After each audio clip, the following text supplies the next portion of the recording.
بسم اللہ الرحمن الرحیم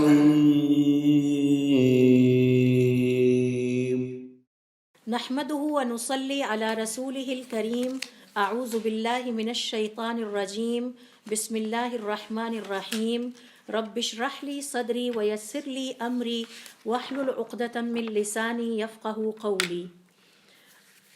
اللہ رب العزت کو محبوب، آج اس حوالے سے ہمارا یہ دوسرا سیشن ہے، اور ہم نے اپنے پچھلے سیشن میں سیکھا کہ ایک مسلمان کی زندگی کا سب سے بڑا مقصد ہی یہ ہوتا ہے کہ وہ اپنے آپ کو اللہ رب العزت کی محبوب جو اعمال ہیں ان میں مصروف رکھے، ان جگہوں پر رہیں جو اللہ تعالیٰ کو بڑی پیاری ہیں اور بہت محبوب ہیں، ان انسانوں سے تعلق رکھے جو اللہ تعالیٰ کو بڑے پیارے ہیں، اور پھر ان اوقات کو آباد کرے اللہ رب العزت کی اطاعت گزاری اور فرما برداری اور عبادت سے جو اللہ تعالیٰ کو بہت محبوب ہیں۔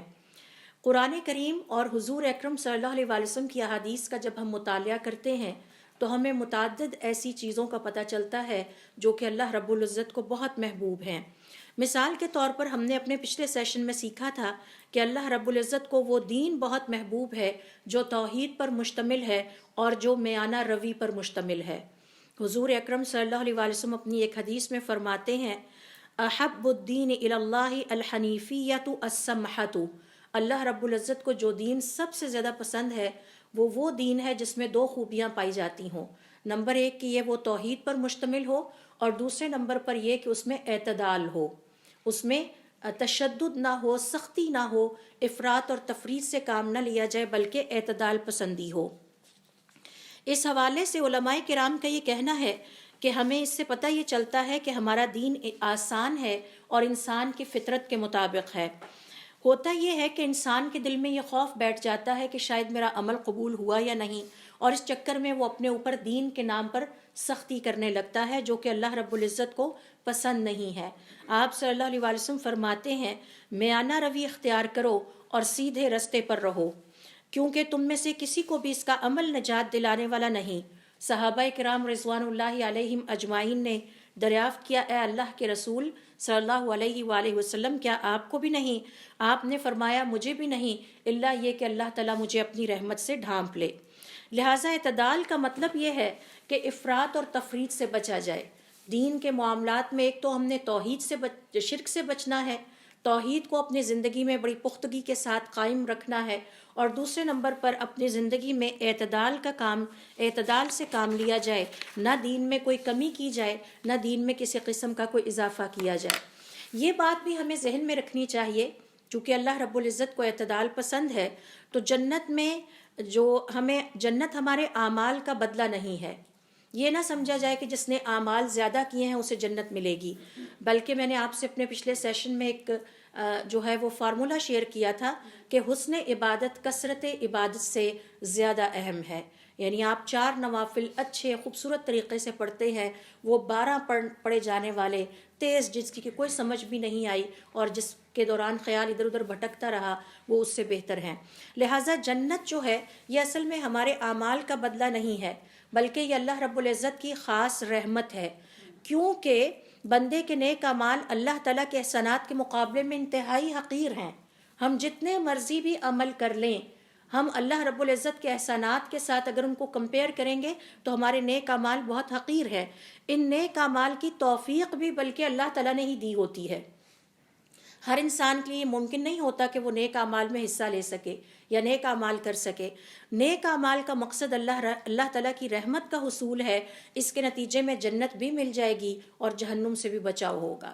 لہٰذا ہم نے زندگی بھر جس بات کو یاد رکھنا ہے کہ اللہ تعالیٰ کو محبوب ترین چیز توحید ہے اور اعتدال سے کام لینا ہے، اپنے آپ کو افراط اور تفریط سے بچانا ہے۔ دوسرے نمبر پر ہم نے سیکھا تھا، وعلیکم السلام ورحمۃ اللہ وبرکاتہ، کہ اللہ رب العزت کو جو کچھ محبوب ہے ان میں آتا ہے ہمارے تمام فرائض عبادتیں، جتنی بھی فرض عبادتیں ہیں پہلے نمبر پر ان کا اہتمام کیا جائے، اور اس کے بعد اللہ تعالیٰ کو نوافل محبوب ہیں۔ تو ترتیب یہ ہے کہ پہلے اپنے فرائض پورے کیے جائیں اور اس کے بعد نوافل کی ادائیگی کی جائے۔ اور اس حوالے سے میں نے آپ سے حدیث بھی شیئر کی تھی کہ جس میں حضور اکرم صلی اللہ علیہ وسلم فرماتے ہیں کہ اللہ رب العزت کا ارشاد ہے کہ مجھے اپنے بندے سے جو چیز سب سے زیادہ اچھی لگتی ہے اور محبوب ہے وہ اس کی فرائض کی ادائیگی ہے۔ پھر اس کے بعد ہم نے سیکھا تھا کہ اللہ رب العزت کو جو محبوب ہے وہ یہ کہ اللہ تعالیٰ اپنے نیک بندوں کو سے محبت رکھتے ہیں۔ اب یہ اللہ تعالیٰ کے نیک بندے کون ہیں؟ ان کے بارے میں قرآن کریم میں سورہ مریم کی آیت نمبر 96 میں اللہ رب العزت کا ارشاد ہے، ان الذین آمنوا وعملوا الصالحات سیجعل لهم الرحمن ودا، بے شک جو لوگ ایمان لانے والے ہیں اور نیک عمل کرنے والے ہیں، اللہ تعالیٰ ان کی محبت، ان کے لیے محبت ڈال دیتے ہیں، ان سے محبت کرنے لگتے ہیں، اور اللہ کی مخلوق بھی ان سے محبت کرنے لگتی ہے۔ اس حوالے سے حضور اکرم صلی اللہ علیہ وسلم کی ایک اور حدیث ہے کہ آپ صلی اللہ علیہ وسلم نے فرمایا، ان اللہ، بے شک اللہ تعالیٰ، یحب، محبت کرتا ہے، العبد، اپنے اس بندے سے، التقیہ، جو پرہیزگار ہوتا ہے، الغنیہ، جو مالدار ہوتا ہے، الخفیہ، جو کہ پوشیدہ رہتا ہے، چھپا رہتا ہے۔ اس کا کیا مطلب ہے؟ عامر ابن ابی سعد ابن ابی وقاص سے روایت ہے کہ سیدنا سعد ابن وقاص اپنے اونٹوں میں بزی تھے، اتنے میں ان کا بیٹا عمر ان کے پاس آیا، جو کہ سیدنا حسین سے لڑا اور اس نے دنیا کے لیے اپنی آخرت خراب کر لی۔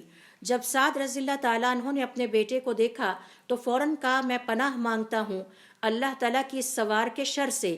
پھر وہ اترا اور بولا، آپ اپنے اونٹوں اور بکریوں میں اترے ہو اور لوگوں کو چھوڑ دیا خلافت اور سلطنت کے لیے جھگڑنے پر، یعنی بیٹے نے باپ کو ملامت کی کہ آپ مجھے ملامت کر رہے ہیں کہ میں سیدنا حسین کے خلاف لڑ رہا ہوں، آپ بھی تو اپنے کاموں میں لگے ہوئے ہیں اور آپ نے لوگوں کو چھوڑا ہوا ہے، وہ کرسی کے لیے لڑ رہے ہیں۔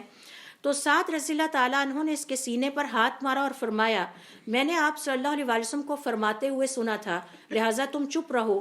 اللہ کو محبوب ہے اپنا وہ بندہ جو پرہیزگار ہے، مالدار ہے، چھپا بیٹھا ہے ایک کونے میں، یعنی فتنے اور فساد کے وقت وہ فتنے اور فساد کا حصہ نہیں بنتا اور دنیا کے لیے اپنا ایمان داؤ پر نہیں لگاتا۔ امام نووی رحمۃ اللہ علیہ فرماتے ہیں، مالدار سے مراد دل کا غنی بھی ہونا ہے۔ بعض لوگوں کے پاس مال نہیں بھی ہوتا تو ان کا دل بڑا ہوتا ہے، اور یہاں مالدار سے مراد ظاہری مالدار ہے، اور چھپا ہونے کا یہ مطلب بھی ہے کہ جو شہرت کو پسند نہیں کرتا، شہرت کے لیے کوئی اس کو بہت شوق نہیں ہوتا۔ تو یہ اللہ رب العزت کو محبوب ترین تیسری چیز ہم نے سیکھی تھی۔ چوتھے نمبر پر اللہ رب العزت کو جو محبوب ہے، الصلاۃ علی وقتہا، نماز اپنے وقت پر، ثم بر الوالدین، پھر والدین کے ساتھ ہر طرح سے اچھا سلوک کرنا، الجہاد فی سبیل اللہ، اللہ کی راہ میں جہاد۔ اور پھر صحابی کہتے ہیں کہ اگر میں ان سے اور بھی پوچھتا چلا جاتا تو آپ صلی اللہ علیہ وسلم مجھے بتاتے چلے جاتے۔ پھر اسی طرح سے ہم نے ایک اور حدیث سے سیکھا کہ اللہ رب العزت کو وہ جماعت بہت پسند ہے جس میں نماز کی ادائیگی کرنے والوں کی تعداد بڑھتی جائے۔ تو آپ صلی اللہ علیہ وسلم نے اپنے صحابہ کرام کو مخاطب کرتے ہوئے فرمایا، اور یہ روایت ہے ابن ابی کعب رضی اللہ تعالیٰ عنہ کہتے ہیں کہ ایک دن آپ صلی اللہ علیہ وسلم نے ہمیں نماز پڑھائی اور پھر فرمایا، کیا فلاں حاضر ہے؟ لوگوں نے کہا نہیں۔ آپ صلی اللہ علیہ وسلم نے فرمایا، کیا فلاں حاضر ہے؟ لوگوں نے کہا نہیں۔ آپ صلی اللہ علیہ وسلم نے فرمایا، یہ دونوں عشاء اور فجر کی نماز منافقوں پر بقیہ نمازوں سے زیادہ بھاری ہے، اگر تمہیں ان دونوں نمازوں کی فضیلت کا علم ہو جاتا تو تم اس کی طرف دوڑ پڑتے اور سبقت لے جانے کی کوشش کرتے۔ ایک شخص کا دوسرے شخص کے ساتھ مل کر جماعت سے نماز پڑھنا اس کے اکیلے نماز پڑھنے سے بہتر ہے، اور ایک شخص کا 2 افراد کے ساتھ مل کر جماعت سے نماز پڑھنا اس کا اکیلے نماز یا 2 افراد کے مقابلے میں 3 کا نماز پڑھنا زیادہ افضل ہے۔ جتنی تعداد نمازیوں کی بڑھتی جائے گی اتنی ہی وہ نماز اللہ تعالیٰ کو محبوب ہوتی چلی جائے گی۔ 5ویں نمبر پر ہم نے سیکھا تھا کہ اللہ رب العزت کو جو محبوب ترین چیزیں ہیں ان میں ایک وتر کی نماز ہے۔ صحیح بخاری اور صحیح مسلم کی روایت کے مطابق حضرت ابو ہریرہ رضی اللہ تعالیٰ عنہ کہتے ہیں کہ حضور اکرم صلی اللہ علیہ وسلم کا ارشاد ہے، بے شک اللہ رب العزت کے 99 نام ہیں، اور ان 99 ناموں کو جس کسی نے حفظ کر لیا، ان کے معنی پر غور کر لیا اور ان کو سوچ سمجھ اور پرکھ لیا تو ایسا شخص جنت میں داخل ہوگا۔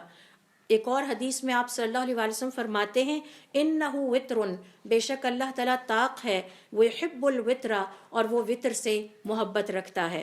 لہٰذا صاحب ایمان اللہ کی محبت میں اور اس بات کو ذہن میں رکھتے ہوئے کہ اللہ تعالیٰ کو وطر پسند ہے، محبوب ہے، لہٰذا وہ اللہ تعالیٰ کی محبت کا خیال کرتے ہوئے وطر نماز کی ادائیگی سے محبت رکھتا ہے اور اس کو ضرور کرتا ہے۔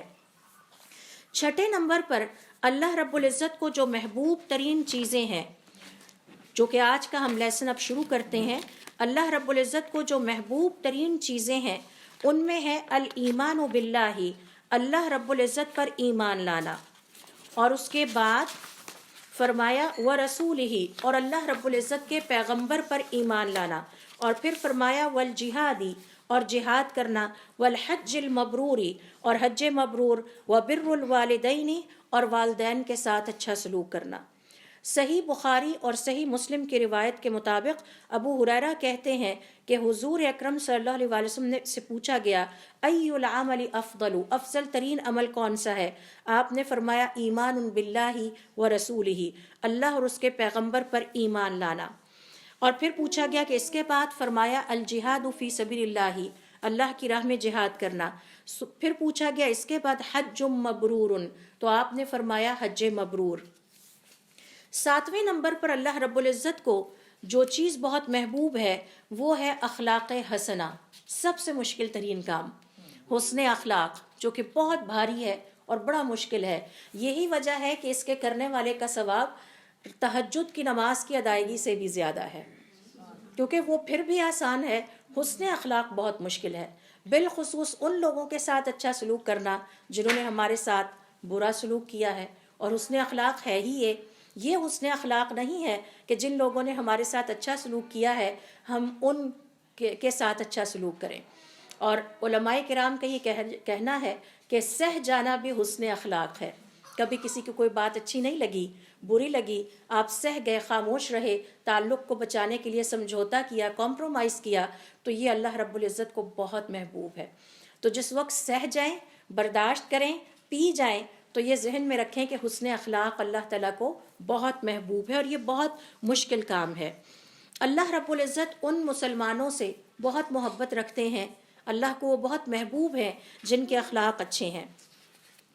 سنن ابن ماجہ میں ہے کہ ابن عمر کہتے ہیں میں حضور اکرم صلی اللہ علیہ وسلم کے پاس تھا تو انصاریوں میں سے ایک شخص آیا فسلم علی النبی، اور اس نے حضور اکرم صلی اللہ علیہ وسلم کو سلام کیا۔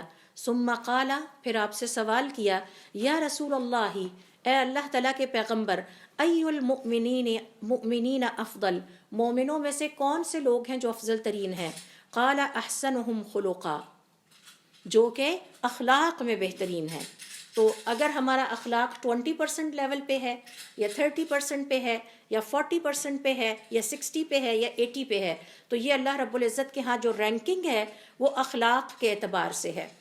پھر فرمایا کہ کون سے مسلمان ہیں جو کہ عقل مند ہیں؟ پہلا سوال یہ کیا کہ اللہ کو محبوب ترین مسلمان کون سے ہیں اور افضل کون سے ہیں؟ فرمایا احسنہم خلقا، جو کہ اخلاق میں بہترین ہیں۔ پھر پوچھا کہ کون سے مومن ہیں جو عقل مند ہیں؟ عقل مندی ایک علیحدہ صفت ہے اور عقل مند مومن بھی اللہ تعالیٰ کو بڑا محبوب ہے۔ آپ صلی اللہ علیہ وسلم نے فرمایا اکثرہم للموت ذکرن، جو کہ موت کو اکثر ہی یاد کرتے رہتے ہیں۔ وَأَحْسَنُهُمْ لِمَا بَعْدَهُ اسْتِعْدَادًا، اور جو موت کے بعد حالات پیش آئیں گے اس کی بہترین تیاری کرتے رہتے ہیں۔ أُولَئِكَ الْأَكْيَاسُ، یہی عقل مند لوگ ہیں۔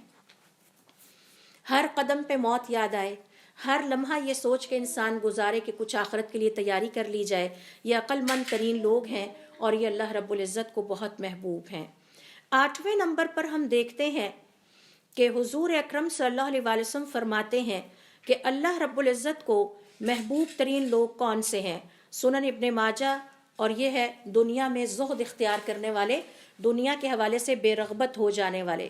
سہل ابن سعد الساعدی کہتے ہیں کہ حضور اکرم صلی اللہ علیہ وسلم کے پاس ایک شخص آیا اور اس نے سوال کیا یا رسول اللہ، اے اللہ تعالیٰ کے پیغمبر، دلنی علی عمل، مجھے ایک ایسے عمل کے بارے میں بتا دیجئے، اذا عملتہ، اگر میں اس ایک عمل کو بھی کر لوں، احبنی اللہ، تو میرا رب مجھ سے محبت کرنے لگ جائے، وَأَحَبَّنِيَ النَّاسُ، اور اللہ کی مخلوق یعنی لوگ بھی مجھ سے محبت کریں، تو اللہ بھی مجھ سے محبت کرے اور اللہ کی مخلوق بھی مجھ سے محبت کرے۔ فقال رسول اللہ صلی اللہ علیہ وسلم تو حضور اکرم صلی اللہ علیہ وسلم نے جواب دیا ازہد فی الدنیا یحبک اللہ، اس دنیا کے حوالے سے بے نیاز ہو جاؤ، بے رغبتی اختیار کر لو، اللہ تعالیٰ تم سے محبت کرنے لگے گا۔ وازہد فیما فی اید الناس یحبوک، اور جو کچھ لوگوں کے پاس ہے اس سے بھی بے نیاز ہو جاؤ تو لوگ تم سے محبت کرنے لگیں گے۔ اب سوال یہ پیدا ہوتا ہے کہ زہد کا مطلب کیا ہے اور حضور اکرم صلی اللہ علیہ وسلم کی اس حدیث کا مطلب کیا ہے؟ تو علماء کرام کا یہ کہنا ہے کہ اس حدیث کا مطلب یہ ہے ایسا مسلمان اللہ تعالیٰ کو بہت پیارا ہے اور محبوب ہے جو طالب دنیا نہ ہو بلکہ طالب آخرت ہو، ہر لمحہ وہ اس دنیا کو استعمال کر کے اپنی آخرت بنانے کی فکر میں لگا رہے۔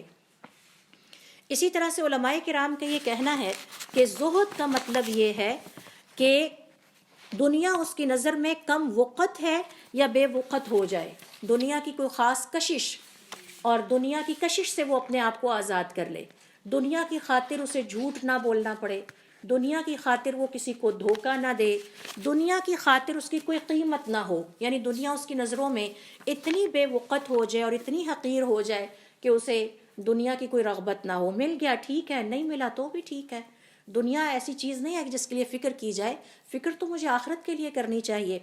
اسی طرح سے علماء کرام کے اور تابعین کے کچھ اقوال میں یہاں پر آپ سے شیئر کرتی ہوں کہ یہ جو زاہد ہے جو کہ اللہ رب العزت کو بہت محبوب اور پیارا ہے، اور اللہ تعالیٰ بھی ہمیں ان میں شامل ہونے کی توفیق عطا فرمائے، ان کے حوالے سے امام زہری رحمۃ اللہ علیہ فرماتے ہیں زہد در دنیا یہ ہے کہ حرام تمہارے صبر کو بے بس نہ کرے۔ بڑی خوبصورت ڈیفینیشن، کہ حرام کی کوئی کشش نہ ہو تمہارے لیے، وہ تمہارے صبر کو بے بس نہ کرے، اور حلال تمہارے شکر کو بے بس نہ کر سکے۔ یعنی بہت ہی خوبصورت ڈیفینیشن جو کہ امام زہری رحمۃ اللہ علیہ زہد کی دیتے ہیں کہ زہد در دنیا، یعنی دنیا کے حوالے سے زہد یہ ہے کہ حرام تمہارے صبر کو بے بس نہ کرے اور حلال تمہارے شکر کو بے بس نہ کر سکے۔ امام مالک رحمۃ اللہ علیہ سے پوچھا گیا کہ زہد کیا ہے؟ آپ نے جواب دیا دنیا کو ہاتھ ڈالتے ہوئے اللہ کا خوف دل میں رہنا۔ جب بھی دنیا کو ہاتھ پڑے، کچھ بھی دنیا کا کرنے لگیں تو دل میں یہ کھٹکا ضرور آئے، خیال ضرور آئے میرے اللہ کو پسند ہے یا نہیں ہے، یہ جو میں کر رہا ہوں یہ میرے رب کو پسند ہے جو کچھ میں کر رہا ہوں۔ تو یہ امام مالک رحمۃ اللہ علیہ جو ہیں ان کا جواب ہے۔ ان سے سوال کیا گیا زہد کیا ہے؟ آپ نے جواب دیا دنیا کو جب بھی ہاتھ ڈالو اللہ کا خوف دل میں آئے، اور ضرور انسان سوچے کہ مجھے یہ کرنا چاہیے یا نہیں کرنا چاہیے۔ حضرت علی رضی اللہ تعالیٰ عنہ کا قول ہے قرآن کریم میں 2 جملے اکٹھے آئے ہیں، ان کے درمیان زہد ہے، اور یہ 2 جملے آئے ہیں سورۃ الحدید کی آیت نمبر 23 میں، جہاں پر اللہ رب العزت فرماتے ہیں لِكَيْ لَا تَأْسَوْا عَلَى مَا فَاتَكُمْ، تاکہ تمہیں اس پر دکھ نہ ہو، افسوس نہ ہو جو تمہارے ہاتھ سے نکل گیا یا تمہیں نہیں ملا، وَلَا تَفْرَحُوا بِمَا آتَاكُمْ، اور جو اللہ تعالیٰ نے تمہیں دے دیا اس پہ اتراؤ نہیں، کیونکہ ہمیں دنیا میں جو کچھ بھی مل رہا ہے وہ ہماری کوششوں کے نتیجے میں نہیں مل رہا، ہماری کوششوں کے نتیجے میں ہمیں آخرت والے دن ملے گا، وہاں تو اترانا بنتا ہے، وہاں بھی اس لیے نہیں بنتا کہ اللہ رب العزت سخی ہے اور سخاوت سے محبت رکھتا ہے، اور جنت ہمارے اعمال کا بدلہ نہیں ہے، اللہ تعالیٰ کی سخاوت کا مظہر ہے، اس کا فضل ہے، جی یہ اس کا فضل ہے، اور فضل سے مراد یہ ہے اور سخاوت سے مراد یہ ہے حق سے زیادہ کسی کو عطا کرنا۔ تو اللہ رب العزت جنت میں جو کچھ مسلمانوں کو عطا کریں گے وہ اللہ کی سخاوت ہے، وہ مسلمانوں کے نیک اعمال نہیں ہے، اللہ تعالیٰ مسلمانوں کو اور مومنوں کو ان کے حق سے بھی زیادہ عطا فرمائیں گے۔ تو اترانے کا تو لفظ ہی ایک مسلمان کی زندگی میں آنا ہی نہیں چاہیے، اس کے پاس گنجائش ہی نہیں ہے۔ تو حضرت علی رضی اللہ تعالیٰ عنہ فرماتے ہیں یہ جو سورۃ الحدید کی آیت نمبر 23 ہے، ان 2 جملوں کے درمیان زہد آ جاتا ہے، تاکہ افسوس نہ کرو اس پر جو مل نہ پایا اور اتراؤ نہ اس پر جو تمہیں عطا کر دیا گیا۔ اسی طرح سے اس حدیث کا جو مطلب ہے وہ یہ ہے کہ جو کچھ لوگوں کے پاس ہے اس سے بے نیاز ہو جاؤ تو لوگ تم سے محبت کرنے لگیں گے۔ پہلا حصہ ہم نے سمجھا کہ اگر اللہ رب العزت کے محبوب بندے بننا چاہتے ہیں تو پھر زہد اختیار کریں۔ تو یہ زہد کیا ہے؟ میں نے 3 سے 4 اقوال آپ کے سامنے رکھے، ابن تیمیہ رحمۃ اللہ علیہ اس حوالے سے فرماتے ہیں زہد ان چیزوں کو ترک کرنے کا نام ہے جو آخرت کی زندگی میں کوئی فائدہ نہ دے. یہ بھی بڑا خوبصورت ایک سٹینڈرڈ ہے. کیا گھنٹوں فیس بک پر بیٹھے رہنے سے میری آخرت کو کوئی فائدہ پہنچے گا؟ کیا میری الماری میں اگر 75 سوٹس لٹکے ہوئے ہیں تو آخرت کو کوئی فائدہ پہنچے گا؟ روزانہ اگر میرے گھر میں انواع و اقسام کے کھانے پکتے ہیں تو کیا اس سے میری آخرت کو فائدہ پہنچے گا؟ ہر لمحے یہ سوچا جائے کہ یہ جو کام میں کرنے لگی ہوں اس سے میری آخرت کو فائدہ پہنچے گا یا نہیں پہنچے گا. تو ابن تیمیہ رحمۃ اللہ علیہ کا یہ قول بھی بہت خوبصورت ہے کہ زہد ان چیزوں کو ترک کرنے کا نام ہے جو آخرت کی زندگی میں کوئی فائدہ نہ دیں. اب ہم آتے ہیں اس حدیث کے دوسرے حصے کی طرف جس میں کہ فرمایا جو کچھ لوگوں کے پاس سے اس سے بے نیاز ہو جاؤ تو لوگ بھی تم سے محبت کرنے لگیں گے. اللہ کو بھی پیارے ہو جاؤ گے اور لوگوں کو بھی پیارے محبوب ہو جاؤ گے. اس حوالے سے علماء کرام کا یہ کہنا ہے اس چیز سے بے رغبت اور بے نیاز ہو جائیں جو لوگوں کے پاس ہے، کیونکہ جو شخص لوگوں سے مانگتا ہے یا ان کی چیزوں پر نظر رکھتا ہے وہ انتہائی ناپسندیدہ ہو جاتا ہے. ہر وقت یہ دیکھتے رہنا کہ اس نے جوتے کس برانڈ کے پہنے ہیں، کپڑے کیسے ہیں، فیشن کے مطابق سلے ہیں کہ نہیں سلے ہیں، کتنے مہنگے ہیں، گاڑی وہی والی ہے، لوگوں کا ہی حساب کتاب کرتے رہیں گے اور لوگوں کے ہی چیزوں پر نظر رکھیں گے تو لوگوں کے محبوب تو نہیں ہو سکتے. بے نیاز ہو جائیں. لوگ یہ کہیں کہ وہ تو اس نے کبھی نظر اٹھا کے نہیں دیکھا کہ میرے پاس کیا ہے. ایسے شخص کو عزت ملتی ہے. ایسے شخص کو کبھی بھی انسانوں میں عزت نہیں ملتی جو ہر وقت دوسروں کو گنتا رہتا ہے اور یہ دیکھتا رہتا ہے اچھا اس دفعہ اس نے میرے سے زیادہ مہنگے کپڑے پہنے، اگلی دفعہ میں اس سے بھی مہنگے پہن کے آؤں گی. تو یہ جو چیز ہے یہ جب انسان کے اندر آتی ہے تو پھر وہ لوگوں کا محبوب نہیں ہو سکتا. اور اسی طرح سے یہ کہ لوگوں کے پاس جو چیزیں ہیں ان کی حرص رکھتا ہے، ایسے انسان سے نفرت کی جاتی ہے کیونکہ یہ چیزیں گرے ہوئے اخلاق کی نشاندہی کرتی ہیں. یہ حسن اخلاق کا حصہ نہیں ہے. ایک اعرابی نے لوگوں سے پوچھا کہ اہل بصرہ کا سردار کون ہے. ایک اعرابی نے لوگوں سے پوچھا کہ یہ بصرہ والوں کا سردار کون ہے تو لوگوں نے بتایا حسن بصری رحمۃ اللہ علیہ ہیں. بڑا مشہور نام ہے، انشاءاللہ کبھی ان کے بارے میں پڑھیں گے. اس نے پوچھا کہ یہ بتاؤ کہ وہ تم سب کا سردار کیسے بنا، کیسے آپ لوگ اس کو اپنے سے زیادہ عقل مند اور بڑا مانتے ہیں؟ سردار کون ہوتا ہے؟ جس کے بارے میں انسان یہ سمجھتا ہے کہ یہ مجھ سے زیادہ عقل مند ہے، جس کے بارے میں یہ سمجھتا ہے کہ اس کے پاس وزڈم زیادہ ہے، حکمت زیادہ ہے اور اس سے میں مشورہ کر سکتا ہوں.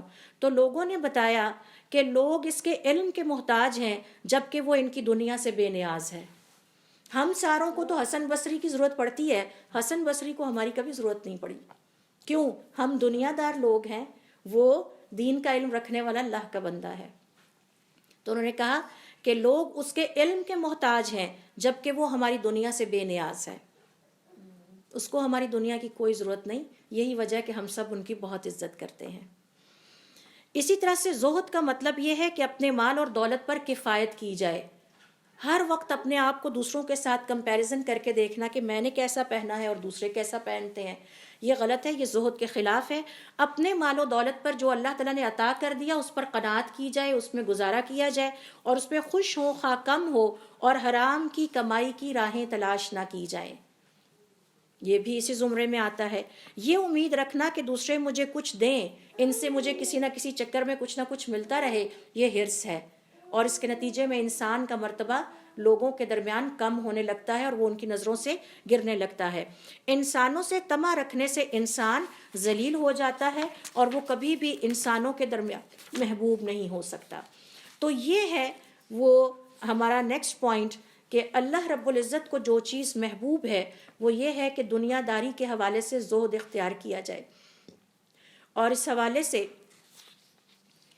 ایک اور حدیث میں آپ کے ساتھ شیئر کرتی ہوں جس میں کہ ایک شخص حضور اکرم صلی اللہ علیہ وآلہ وسلم کے پاس آیا اور اس نے حضور اکرم صلی اللہ علیہ وآلہ وسلم سے یہ سوال کیا کہ اے اللہ کے رسول، مجھے کوئی ایک ایسا نیک عمل بتا دیجئے کہ جس کے کرنے سے اللہ بھی مجھ سے محبت کرنے لگے اور لوگ بھی مجھ سے محبت کرنے لگے. تو آپ صلی اللہ علیہ وآلہ وسلم نے فرمایا ازہد فی الدنیا، دنیا میں زہد اختیار کرو، یحبک اللہ، اللہ تعالیٰ تم سے محبت کریں گے. وازہد فیما ایدی الناس، اور جو لوگوں کے پاس ہے اس سے بے نیاز ہو جاؤ، یحبوک، وہ بھی آپ کی عزت کریں گے اور آپ کو محبت دیں گے. 9ویں نمبر پر اللہ رب العزت کو جو محبوب عمل ہے وہ یہ کہ اللہ رب العزت کا کثرت سے ذکر کرنا. اور ذکر صرف یہ نہیں ہے کہ ہمارے ہاتھ میں تسبیح ہے اور ہم ذکر کر رہے ہیں. گھر کے اندر اونچی آواز سے قرآن کریم کی تلاوت کرنا اللہ رب العزت کا ذکر ہے. گھر کے اندر نماز ادا کرنا، فرض نمازیں ادا کرنا اور نفل نمازیں ادا کرنا اللہ رب العزت کا ذکر ہے. چلتے پھرتے اٹھتے بیٹھتے مسنون دعائوں کو پڑھنا اللہ رب العزت کا ذکر ہے. اسی طرح سے گھر کے اندر دین کو سیکھنے اور سکھانے کی محفل قائم کرنا یہ بھی اللہ رب العزت کا ذکر ہے. تو وہ گھر قبرستان ہوتا ہے جس میں اللہ رب العزت کا ذکر نہیں کیا جاتا. تو اللہ رب العزت کے ذکر کی مختلف شکلیں ہیں. اور اس حوالے سے ترمذی اپنی سنن میں روایت کرتے ہیں کہ عبداللہ ابن بصر رضی اللہ تعالیٰ عنہ کہتے ہیں کہ ایک شخص نے کہا ہے اللہ کے رسول، اسلام کے بہت سارے اعمال ہیں اور بہت ساری باتیں ہیں، آپ مجھے کوئی ایک کام ایسا بتا دیجئے جس کو میں اپنا لوں اور اس کے بعد اللہ کا محبوب بندہ بن جاؤں. آپ صلی اللہ علیہ وسلم نے فرمایا اپنی زبان کو اللہ تعالیٰ کے ذکر سے تر رکھو، ہر وقت اللہ رب العزت کے ذکر میں مصروف رہو، اللہ رب العزت کا ذکر کرتے رہو. ابو درداء رضی اللہ تعالیٰ عنہ کہتے ہیں کہ حضور اکرم صلی اللہ علیہ وسلم نے ایک دفعہ ہمیں مخاطب کرتے ہوئے فرمایا الا انبئکم بخیر اعمالکم، کیا میں نہ بتاؤں کہ تمہارے عملوں میں سب سے زیادہ بہترین عمل کون سا ہے اور جو تمہارے رب کے ہاں بڑے مرتبے والا ہے اور تمہارے درجات کو بلند کرنے والا ہے اور تمہارے لیے سونا اور چاندی اللہ کی راہ میں خرچ کرنے سے بھی زیادہ افضل ہے اور اس سے بھی زیادہ افضل کہ تم اللہ کی راہ میں جہاد کے لیے نکلو اور پھر اس کے بعد وہ تمہاری گردنیں کاٹیں اور تم ان کی گردنیں کاٹو. تو صحابہ کرام رضوان اللہ علیہم اجمعین نے فرمایا کیوں نہیں اے اللہ کے رسول، ہمیں بتائیے کہ وہ نیک عمل کون سا ہے. تو آپ صلی اللہ علیہ وسلم نے فرمایا کہ ذکر اللہ تعالی، اللہ رب العزت کا ذکر کرنا. ابو ہریرہ رضی اللہ تعالیٰ عنہ کہتے ہیں کہ حضور اکرم صلی اللہ علیہ وسلم نے ہمیں ذکر کے بارے میں سکھاتے ہوئے فرمایا 2 کلمات ایسے ہیں جو زبان پر بڑے ہلکے ہیں لیکن قیامت والے دن نامہ اعمال میں ان کا بڑا وزن ہوگا اور وہ اللہ کو بڑے محبوب ہیں. یعنی محبوب ترین ذکر، اگر ہم ایک تو ذکر کرنا، ایک محبوب ترین کلمات کے ذریعے سے ذکر کرنا. تو کہتے ہیں کہ حضور اکرم صلی اللہ علیہ وسلم نے ہمیں سکھایا سبحان اللہ العظیم سبحان اللہ و بحمدہ. تو سبحان اللہ و بحمدہ سبحان اللہ العظیم یہ اللہ رب العزت کو محبوب ترین کلمات ہیں اور قیامت والے دن نامہ اعمال میں انتہائی وزنی ہوں گے، جبکہ ادا کرنے میں بہت ہلکے ہیں. یعنی ایک تسبیح میں نے دیکھا ہے 3 منٹ بھی نہیں لیتی. آپ آرام سے اس کو اگر کرنا چاہیں تسلی سے بھی تو 5 منٹ سے زیادہ یہ نہیں لیں گے. اور ان کی فضیلت کتنی زیادہ ہے. آپ صلی اللہ علیہ وسلم ایک اور حدیث میں فرماتے ہیں کیا تم میں سے کوئی یہ نہیں چاہتا کہ اس کے روزانہ کے نامہ اعمال سے 1000 نیکیاں نکلیں. تو صحابہ کرام رضوان اللہ علیہ مجمعین نے فرمایا کیوں نہیں. آپ صلی اللہ علیہ وسلم نے فرمایا تو پھر سبحان اللہ و بحمدہ سبحان اللہ العظیم 100 دفعہ کہا کرو. تو صرف 100 دفعہ یعنی روزانہ کے 3 منٹ جو سپیئر کیے جائیں گے قیامت والے دن یہ اللہ رب العزت کی سخاوت ہے کہ وہ اس کا کتنا زیادہ اجر عطا فرمائیں گے. پھر ایک اور حدیث ہے جس میں آپ صلی اللہ علیہ وسلم فرماتے ہیں احب الکلام الی اللہ 4، محبوب ترین ذکر اللہ رب العزت کو 4 کلمات ہیں سبحان اللہ والحمد للہ ولا الہ الا اللہ واللہ اکبر. اور یہ وہ کلمات ہیں کہ جب ان کا دنیا میں ذکر کرنے والا ذکر کرتا ہے تو یہ اللہ کے عرش کے گرد چکر لگاتے ہوئے اس کا نام لیتے ہیں اور ان سے بھنبھناہٹ کی آواز پیدا ہوتی ہے اور اس کا نام وہیں اللہ کے عرش کے گرد لیا جانے لگتا ہے. تو ذرا تصور کیجئے کہ ہم یہاں بیٹھے ہوں اور 7 آسمانوں پر اللہ رب العزت کے عرش کے گرد جو کلمات پہنچ رہے ہیں اور بھنبھنا رہے ہیں اس میں ہمارا نام ہو تو گویا اللہ تعالیٰ کی محفل میں ہمارا نام پکارا جا رہا ہے. اور آپ صلی اللہ علیہ وسلم نے فرمایا کیا تم میں سے کوئی یہ نہیں چاہتا کہ اس کا نام اللہ کے پاس شاندار محفل میں لیا جائے. صحابہ کرام رضوان اللہ علیہ مجمعین نے پوچھا کیوں نہیں. تو آپ نے فرمایا پھر ان 4 کلمات کو اپنے ذکر کے طور پر اختیار کر لو. سبحان اللہ والحمد للہ واللہ اکبر، یہ جو سبحان اللہ والحمد للہ ولا الہ الا اللہ واللہ اکبر یہ جو کلمات ہیں انتہائی عظیم کلمات ہیں اور انتہائی طاقتور ترین کلمات ہیں. اور اللہ تعالیٰ کو انتہائی محبوب ترین کلمات ہیں۔ پھر لا حول ولا قوت الا باللہ، اللہ رب العزت کے عرش کے خزانوں میں سے نکال کر یہ امت مسلمہ کو عطا کیے گئے۔ امام احمد ابن حنبل رحمۃ اللہ علیہ اپنی کتاب الزہد میں فرماتے ہیں، جس کے کچھ لیسنز میں آپ لوگوں سے یہاں پر شیئر کروں گی، کہ اللہ رب العزت نے جب اپنے عرش کو تخلیق کیا، فرشتوں کو حکم دیا کہ اب اس کو اٹھاؤ۔ فرشتوں نے بڑا زور لگایا لیکن وہ اس کو اٹھا نہیں سکے۔ فرشتوں نے جا کے اللہ رب العزت سے عرض کی کہ اے اللہ تعالیٰ، ہم اس فرش کو اٹھانے کی ہمت اور طاقت نہیں رکھتے۔ تو اللہ تعالیٰ نے فرمایا پڑھو لا حول ولا قوت الا باللہ۔ انہوں نے لا حول ولا قوت الا باللہ پڑھا اور اس کے بعد عرش کو اٹھانے کے قابل ہو گئے۔ تو یہ بھی ایک محبوب ترین ذکر ہے اللہ رب العزت کو، جو کہ عرش کے خزانوں میں سے ایک خزانہ ہے، لا حول ولا قوت الا باللہ، اور اس کو بہت پسند کیا ہے اللہ تعالیٰ نے۔ تو ذکر کرنا بذات خود ایک محبوب ترین عمل ہے، اور ذکر میں ان افضل ترین مسنون اذکار کا اہتمام کرنا نور علی نور کے مترادف ہے، جو اللہ رب العزت کو بہت ہی محبوب ہیں۔ اور یہ جو لا حول ولا قوت الا باللہ کے کلمات ہیں، زندگی میں کوئی مشکل ہو، کوئی پریشانی ہو، اس میں بھی ان کلمات کے ساتھ اپنے رب کو یاد کریں، ذکر کریں، اللہ کے حکم سے آپ اس پریشانی اور اس مشکل پر قابو پا لیں گے، کیونکہ یہ مشکلات اللہ رب العزت سے زیادہ طاقتور نہیں ہے، اصل طاقت اللہ رب العزت کی ہے۔ اسی طرح سے 10ویں نمبر پر دیکھیے، اللہ رب العزت کو جو چیزیں محبوب ہیں ان میں ایک ہے سورۃ الاخلاص۔ یہ اللہ تعالیٰ کو بڑی پیاری ہے، اور سچی بات ہے کہ لسٹ بنا لینی چاہیے، فہرست بنا لینی چاہیے ان محبوب ترین چیزوں کی، اور ان کی پابندی کرنی چاہیے، کیونکہ یہی تو وہ نیک عمل ہیں جو آخرت میں کام آئیں گے، باقی تو جو چیزیں ہیں وہ یہیں رہ جائیں گی۔ صحیحین کی روایت کے مطابق اماں عائشہ رضی اللہ تعالیٰ عنہ فرماتی ہیں کہ حضور اکرم صلی اللہ علیہ وسلم نے ایک شخص کو بھیجا کسی سریہ کے ساتھ، یعنی خود آپ نہیں گئے، وہاں جہاد کے لیے بھیجا، تو اس کی ایک چیز کو سب نے نوٹ کیا کہ وہ جب بھی جماعت کرواتا تھا ہر رکعت میں سورۃ الاخلاص کی تلاوت ضرور کرتا تھا۔ فلما رجعوا، جب تمام صحابہ کرام رضوان اللہ علیہ مجمعین واپس آئے، وَذَكَرُوا ذَلِكَ لِلنَّبِيِّ، اور حضور اکرم صلی اللہ علیہ وسلم سے ذکر کیا کہ ہم نے دیکھا تھا کہ وہ ہر آیت میں سورۃ الاخلاص ضرور پڑھتا تھا۔ تو اس کی کیا وجہ ہے؟ آپ صلی اللہ علیہ وسلم نے فرمایا سلوہ، اس سے جا کے پوچھو، لِأَيِّ شَيْءٍ يَصْنَعُ ذَلِكَ، وہ ایسا کیوں کرتا تھا؟ فَسَأَلُوهُ، تو یہ لوگ اس کے پاس گئے، اس سے سوال کیا، اس نے جواب دیا لِأَنَّهَا صِفَةُ الرَّحْمَانِ، کیونکہ اس میں رحمان کی صفت کا ذکر آتا ہے، اور میں پسند کرتا ہوں کہ اللہ رب العزت کی اس صفت کو ہر نماز میں ہر رکعت میں دہراؤں۔ فقال النبی، تو حضور اکرم صلی اللہ علیہ وسلم نے فرمایا اخبروہ ان اللہ یحبہ، اسے بتا دو کہ تمہیں اللہ تعالیٰ کی صفت رحمانی اس صورت میں پسند ہے، اور تم اس صورت سے محبت رکھتے ہو، اللہ تعالیٰ تم سے محبت رکھتا ہے۔ تو کیا خوش قسمت لوگ ہیں جن کو دنیا کی زندگی میں یہ خوشخبری مل جائے کہ اللہ تعالیٰ ان سے محبت رکھتا ہے۔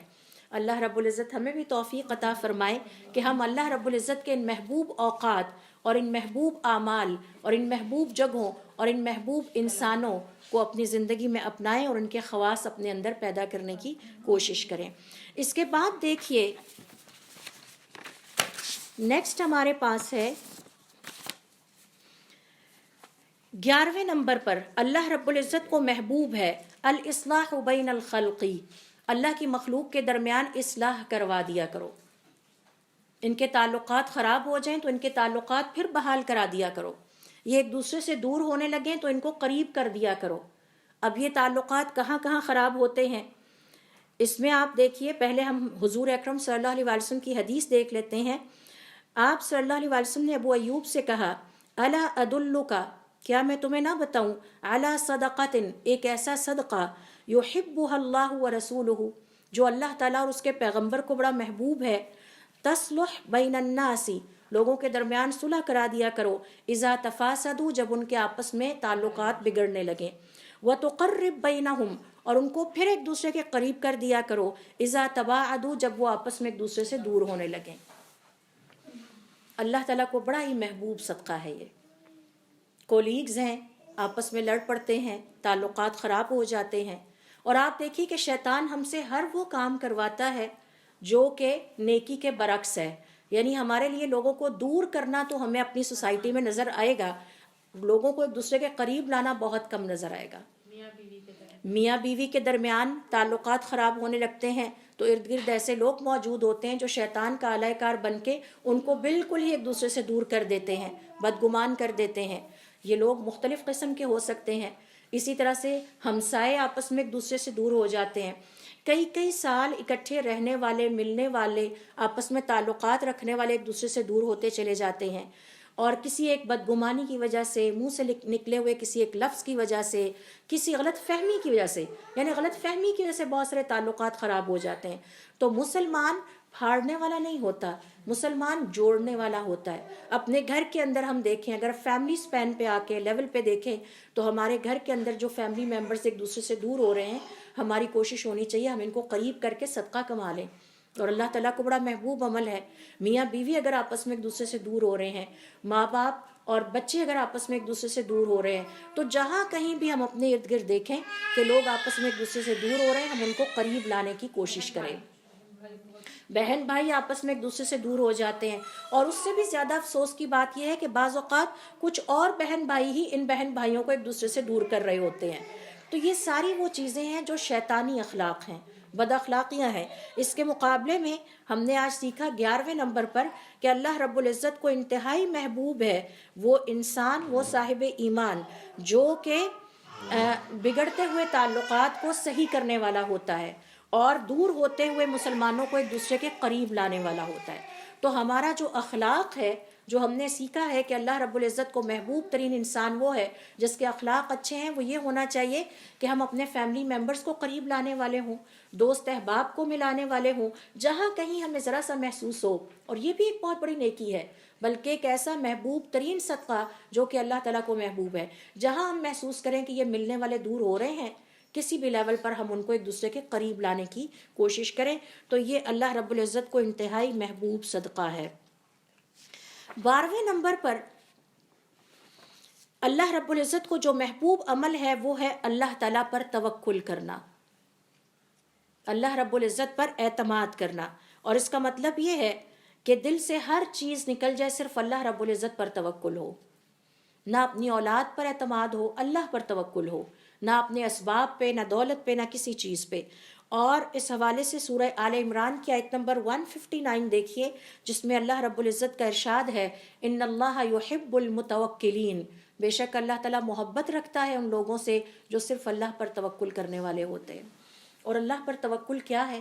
امام احمد ابن حنبل رحمۃ اللہ علیہ اپنی کتاب الزہد میں فرماتے ہیں، حضرت ابراہیم علیہ السلام کی قوم نے فیصلہ کر لیا کہ ہم نے اس نوجوان کو، جو کہ ایک سرکش اور باغی نوجوان ہے اور ہمارے خداؤں کو نہیں مانتا، ہم نے اسے آگ میں پھینکنا ہے۔ اور جب آگ میں پھینکنے کا وقت آیا اور حضرت ابراہیم علیہ السلام کو جن لمحوں میں بے لباس کیا جا رہا تھا، اور وہ اس لیے کیا جا رہا تھا تاکہ یہ ذلت اور رسوائی کو یہ بچہ محسوس کر سکے، کل کا نوجوان اٹھ کے ہمارے خداؤں کو چیلنج کرتا ہے، ہماری روایات سے منہ موڑتا ہے۔ عین اس لمحے اللہ تعالیٰ کی کل مخلوقات اللہ تعالیٰ کے پاس پہنچی اور کہا ہے اللہ تعالیٰ آپ کے خلیل کو آگ میں ڈالا جا رہا ہے، ہمیں حکم دے کہ ہم اس کی کیا مدد کر سکتے ہیں۔ اللہ تعالیٰ نے فرمایا جاؤ اور جا کے اس سے پوچھو۔ تمام مخلوقات حضرت ابراہیم علیہ السلام کے پاس آئیں اور فرمایا کہ ہمیں حکم دیجیے ہم آپ کے لیے کیا کر سکتے ہیں۔ حضرت ابراہیم علیہ السلام نے آگ میں کہہ کے چھلانگ لگا دیا اور ساتھ میں فرمایا حسبی اللہ و نعم الوکیل۔ یہ ہے توکل۔ کل مخلوقات آپ کے سامنے حاضر ہو جائیں، پہاڑ کہیں آقا حکم دیجیے ہم آپ کے لیے کیا کریں، اور حضرت ابراہیم علیہ السلام کا توکل دیکھیے۔ ایسے ہی نہیں ان کو خلیل اللہ کا ڈیزگنیشن ملا تھا، زمین میں کسی کا یہ ڈیزگنیشن نہیں ہے۔ اللہ تعالیٰ کے ہاں جو ڈسٹنکشن کے ایوارڈز ہیں ان میں سے ایک حضرت ابراہیم علیہ السلام کو عطا ہوا۔ تنہا نماز پڑھتے تھے، ساتھ کوئی نماز پڑھنے والا نہیں تھا۔ دیکھیں آج اکیلے کسی نیک کام کو کرنا بہت مشکل ہے، جب کچھ لوگ اکٹھے ہو جائیں تو ہم طاقت محسوس کرتے ہیں۔ تنہا نماز پڑھتے تھے، پڑھتے رہے کئی سال۔ پھر ایک دن اللہ تعالیٰ سے دعا کی کہ اللہ تعالیٰ میرا دل چاہتا ہے زمین پر رونق ہو، بہت سارے لوگ ہم مل کے نماز پڑھیں۔ تو اللہ تعالیٰ نے اپنے فرشتوں کو حکم دیا کہ جاؤ اس کے ساتھ جا کے نماز پڑھا کرو۔ تو زمین کے انسان نہیں، آسمانوں کے فرشتے اترتے تھے اور ان کے ساتھ نمازوں کی ادائیگی کرتے تھے۔ یہ ہے اللہ رب العزت پر توکل کی صرف 2 مثالیں جو میں یہاں انتہائی اختصار کے ساتھ آپ سے شیئر کروں گی. اور اللہ تعالیٰ نے قرآن کریم میں فرمایا ہے کہ وہ محبت رکھتا ہے ان لوگوں سے جو توکل کرنے والے ہوتے ہیں. 13ویں نمبر پر دیکھیے، اللہ رب العزت کو محبوب ترین چیزوں میں سے ایک ہے مسجدیں، اللہ کے گھر. روئے زمین پر زمین کے وہ ٹکڑے جو اللہ تعالیٰ کو انتہائی محبوب ہے وہ مسجد ہے، اور جو اللہ تعالیٰ کو انتہائی ناپسند ہے وہ بازار ہے. تو ذرا تصور کیجئے کہ ہمارا کتنا وقت اللہ کی مسجدوں میں گزرتا ہے اور کتنا وقت بازاروں میں ہم خواتین گزارتی ہیں. جب مسجد کی بات آتی ہے تو خواتین فوراً دلیل لے کر پہنچ جاتی ہے کہ خواتین کو مسجد میں نہیں جانا چاہیے، حالانکہ مسجد میں جا کر انہیں سراسر ثواب ہی ملے گا، جبکہ بازاروں میں جو 6 گھنٹے وہ صرف کرتی ہیں، 9 گھنٹے بھی صرف کرتی ہیں، ہر سیل پر ضرور پہنچتی ہیں، ہر جگہ پہنچتی ہیں، کبھی خود شاپنگ کرنی ہوتی ہے، کبھی کسی کو کرانی ہوتی ہے، اس کے لیے کبھی کوئی دلیل لے کر نہیں آئیں گی. یہ بہت بڑی کمزوری ہے، یہ بہت بڑی خامی ہے ہم خواتین کی، اور دین سے لا علمی ہے اور جہالت ہے. تو اللہ رب العزت کو جو چیزیں محبوب ہیں ان میں سے ایک ہے اللہ تعالیٰ کی مسجدیں. صحیح مسلم میں روایت ہے، حضرت ابو ہریرہ رضی اللہ تعالیٰ عنہ کہتے ہیں کہ آپ صلی اللہ علیہ وآلہ وسلم کو ہم نے فرماتے ہوئے سنا، احب البلاد الی اللہ مساجدها، زمین کے وہ علاقے اللہ کو بڑے محبوب اور پیارے ہیں جو مسجدیں ہیں. اور اس حوالے سے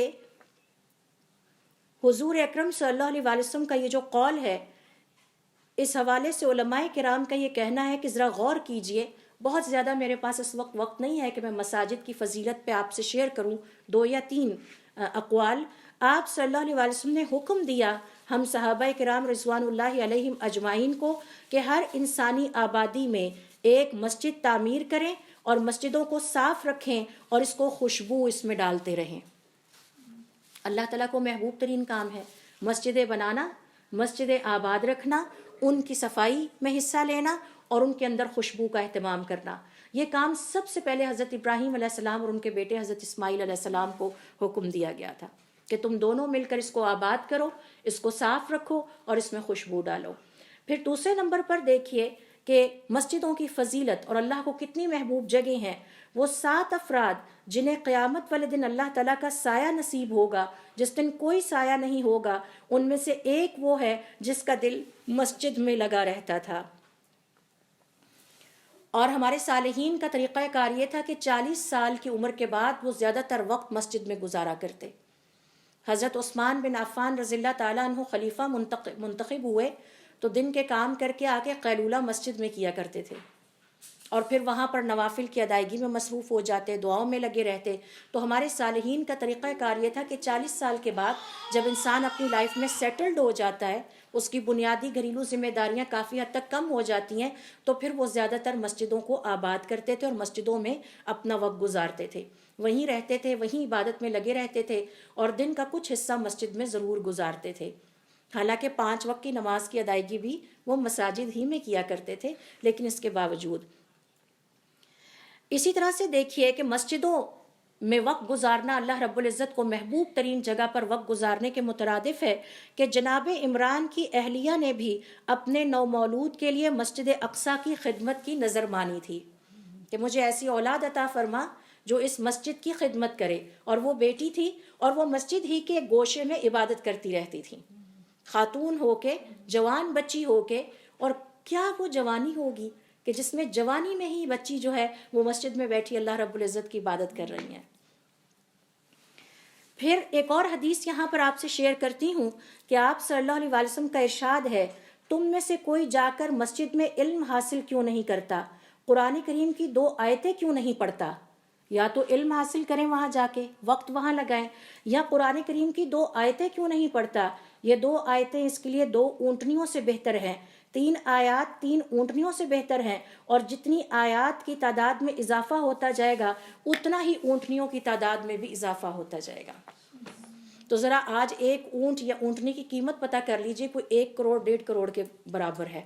تو آپ یوں سمجھیے کہ مسجد میں جا کر اگر آج اناؤنس کر دیا جائے نا 1.5 کروڑ کے سوٹ پہ سیل لگ گئی ہے، تو لوگ راتوں سے بستر لے کے وہاں پر، چونکہ میں سینٹ آرس کے قریب رہتی ہوں تو منظر دیکھتی ہوں کہ جب یہ 11/11 سیل اور اب بلیسڈ فرائیڈے سیل اور جب آؤٹ سیزن ختم ہونے والی سیل لگتی ہے تو رشتہ دار ہمارے دور سے سفر کر کے آ کے ہمارے گھر ٹھہرتے ہیں کہ آج رات سے ہم نے سینٹورس پہنچ جانا ہے اور مجھے اور آپ نے کپڑے نہیں خریدنے. تو میں نے میرے پاس تو ہیں, آئی ہیو آلریڈی جو 3-4 سوٹ بنانے تھے بنا لیے بس. ہاں جی بس. یا کبھی ساتھ چلے جائیں تو حیران بس ایک سوٹ, ہاں فی الحال تو ایک کی ضرورت تھی. تو یہ صورتحال ہے کہ اگر ہمیں یہ پتہ چلے کہ کسی مسجد میں جا کر صرف ایک آیت پڑھنے یا علم سیکھنے کا جو ریوارڈ ہمیں ملنا ہے وہ 6 اونٹنیاں یا 20 اونٹنیاں یا 25 یا 30 یا 10 آیتیں سیکھنے کے تعداد میں اضافہ کرتے رہیں, اگر اس کی جگہ کروڑ اناؤنس کر دیے جائے تو پھر دیکھیے گا کہ کیسا وہاں رش لگتا ہے. اس قدر زیادہ ریوارڈ ہے مسجد میں جا کے وقت گزارنے کا. اور یہی وجہ کہ ہمارے صالحین اس بات کو بہت پسند کرتے تھے کہ ہم مسجد میں جا کے وقت گزاریں. انشاءاللہ اس کا سیشن 3 ہم نیکسٹ اس میں جو ہے وہ کمپلیٹ کریں گے. آج کے لیے اتنا کافی ہے, اس دعا کے ساتھ کہ اللہ رب العزت ہمیں توفیق عطا فرمائے کہ ہم اپنے وقت کو ان کارآمد مشغلوں میں گزاریں جو آخرت کی زندگی میں ہمارے کام آئے. سچی بات یہ ہے کہ ہمارے پاس وقت بہت کم ہے اور سفر بہت لمبا ہے اور گھاٹی بڑی دشوار گزار ہے جس کے لیے تیاری کرنا بہت ضروری ہے, اور ہمارا دشمن بہت عقل مند اور سمجھدار ہے تو اس کے مقابلے میں ہم اتنے سمجھدار نہیں ہیں. تو اللہ رب العزت ہمیں توفیق عطا فرمائے کہ ہم اپنے دین کو سیکھنے کے لیے وقت نکالیں. وہ تمام کام جو اللہ رب العزت کو بہت محبوب ہیں وہ ہمیں ہمت اور توفیق عطا فرمائے کہ ہم بھی اسے اپنی زندگی میں شامل کریں اور پھر اس پر عمل کرنے کی توفیق عطا فرمائے اور اس پیغام کو عام کرنے کی توفیق عطا فرمائے. سبحانک اللہم و بحمدک اشہد ان لا الہ الا انت استغفرک و اتوب الیک. Mm-hmm.